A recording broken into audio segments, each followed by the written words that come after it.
Washington, D.C. On Wednesday, the Biden administration gave $2.8 billion in incentives to 12 states to increase American production of batteries for electric vehicles. According to officials, funds will be awarded to 20 firms for initiatives that would boost the U.S. supply of vital minerals, produce componentry, and extract and process lithium, graphite, and other materials used in batteries.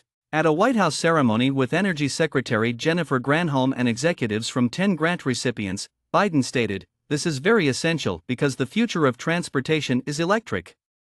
Virtually, the businessmen appeared on a big screen in a White House auditorium. Currently, 75% of batteries are manufactured in China, according to Biden. China seized a substantial chunk of the EV battery market by undercutting U.S. production with their unjust subsidies and trade tactics, the author continued.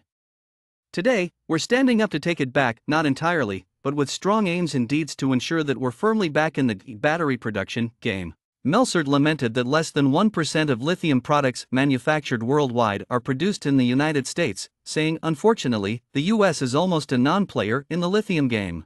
Along with other grant recipients, his business, which manufactures lithium hydroxide for battery cathodes, is changing that, according to Melcert. He informed Biden that vehicle manufacturers are particularly anxious to buy these materials from U.S.-based resources. The financing announcement, which will increase the production of made-in-America batteries for EVs and the electric grid, was hailed as great news by Granholm, who announced the grant competition in May. According to her, the grants will support initiatives that produce battery materials and components here at home that we presently import from China and other nations.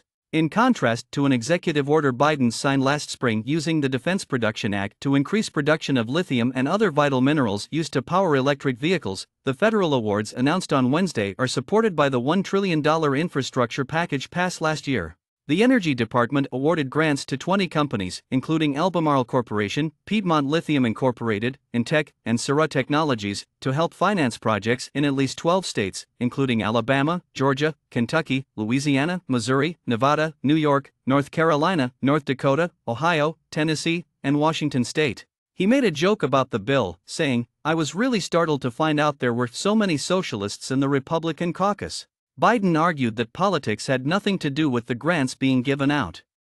He remarked, "If a district deserves the project, they'll receive it."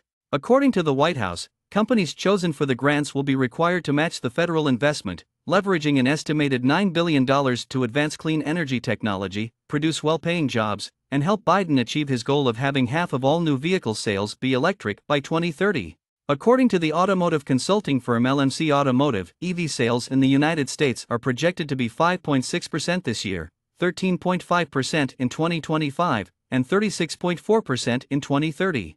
Automakers are cautioning that the great majority of EV purchases won't be eligible for the full $7,500 tax credit, even as Granholm and other officials celebrate their achievement in growing the U.S. EV business.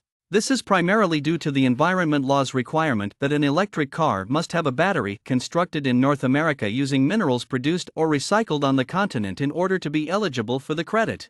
The initiatives unveiled on Wednesday, according to Granholm, should aid in resolving that problem and boost the private sector to ensure our clean energy future is American-made. While U.S. mining adheres to the best environmental, safety, and labor standards in the world, for decades our supply chains have progressively sought elsewhere for the very minerals we might be obtaining here at home, he said.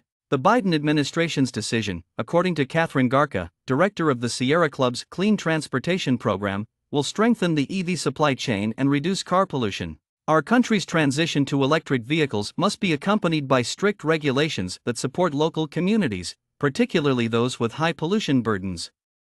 That is exactly what today's news does, she remarked.